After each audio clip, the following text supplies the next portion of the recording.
Hello friends, good morning সবাইকে। আশা করছি তোমরা সবাই খুব ভালো আছো আর আমিও খুব ভালো আছি। আজ হচ্ছে রবিবার, এখন বাজে ওই 8:40 কি 45 সেরকম হবে।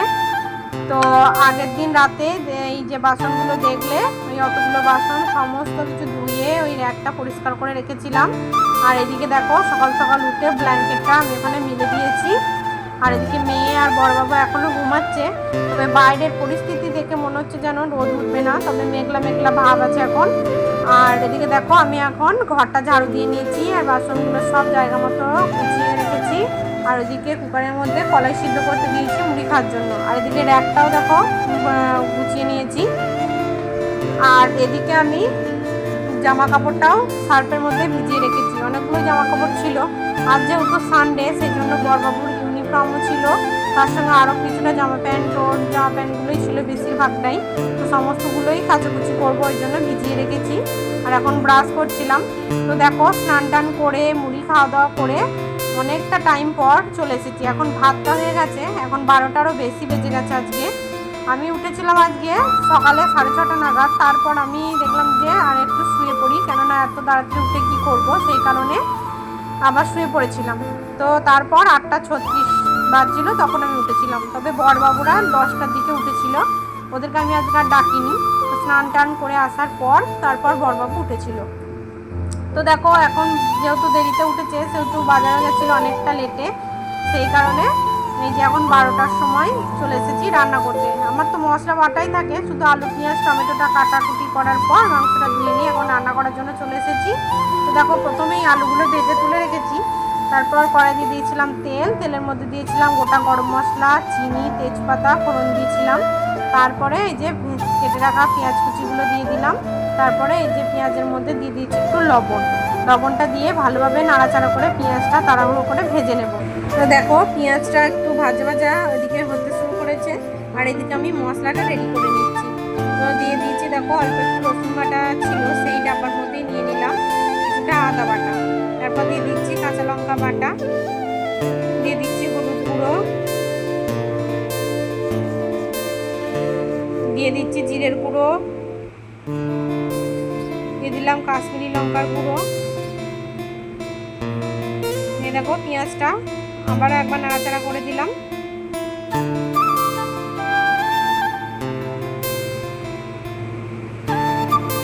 দেখো পেঁয়াজটা আমার এদিকে ভাজা হয়ে গেছে। আর এদিকে এই যে মশলাটাকে একটু জল দিয়ে ভালোভাবে গুলিয়ে নিচ্ছি।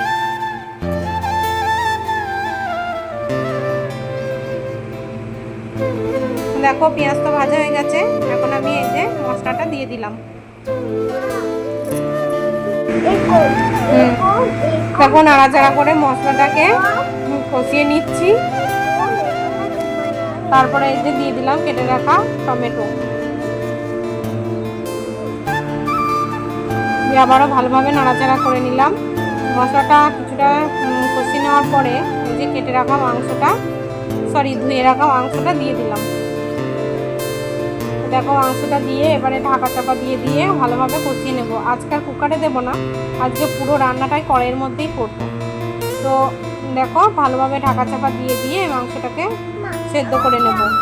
তো যেহেতু কড়াইয়েই মাংসটা করব, সেই জন্য পিসগুলো একটু ছোট ছোট করেই কেটে নিয়েছি, তাহলে মশলাটা ভালো মতো ঢুকবে। আর আমার আমার বড়বাবুরও মানে বড় বড় পিসের মাংস পছন্দ নয়, যে একটু ছোটো ছোটো পিস হবে, তাহলে বেশ ভালো মতো সেদ্ধটাও হবে, তার মধ্যে তেল মশলাটাও ঢুকবে।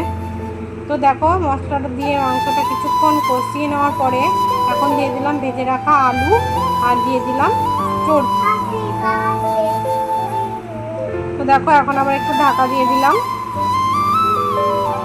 তো কিছুক্ষণ পর ঢাকাটা খুলে নেওয়ার পর দেখো এখন মশলাটা মোটামুটি অনেকটাই কষে গেছে, তবে আরও কিছুক্ষণ কষিয়ে নেব। আর মাংসটা সত্যি খুব ভালো টেস্ট হয়েছিল খেতে, কালারটাও খুব ভালো হয়েছিল। তো দেখো নাড়াচাড়া করে নেওয়ার পরে এখন দিয়ে দিলাম পরিমাণ মতো জল।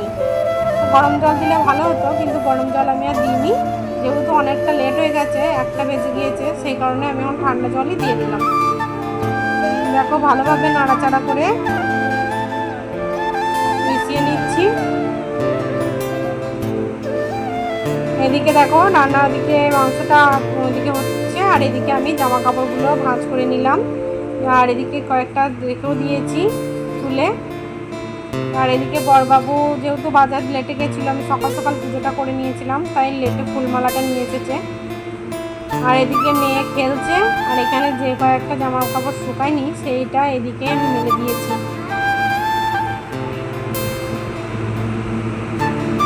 এদিকে চলো, মেয়ে এদিকে পড়তেও বসেছিল কিন্তু পড়াশোনা করেনি, তবে এদিকে টিভিটাও চলছিল। আর এদিকে দেখো মাংসটা একদম গ্যাসের ফ্লেম কম করে দিয়ে রান্নাটা করেছি, তো মাংসটা খেতে খুবই ভালো হয়েছিল। তো দেখো এখানে খাবার বাড়ার জন্য নিয়ে চলে এসেছি। আজকে তো কিছুই করিনি, শুধু গরম গরম ভাত আর খাসির মাংসের ঝোল। আর এদিকে দেখো থালাটা নিয়ে চলে এসেছি। আর এদিকে মেয়ের ইচ্ছা হয়েছে একটু রান্না করতে, বারবার বলছে আমি একটু রান্না করবো, তাই করছে। আর এদিকে দেখো খাওয়া দাওয়া করে এদিকে তোমার বাসনগুলো সব ধুয়ে রেখেছি, আর মেয়ে দেখো এদিকে বদমাইশি করছে। এদিকে গ্যাস পরিষ্কারও হয়ে গেছে, এদিকে বেসিন পরিষ্কার করে নিয়েছি, এদিকে সমস্ত কিছু ধোয়া মাজা করে নিয়েছি। আজকে একবেলার জন্যই রান্না করেছি, কারণ বিকেলবেলায় আমাদের একটা নিমন্ত্রণ রয়েছে, সেখানেই আমরা যাব সন্ধেবেলায়, ওই কারণে। আর এখন দেখো মেঘলা মেঘলা ভাব, তবে রোদও আছে। এদিকে বরবাবু শুয়ে রেস্ট করছে।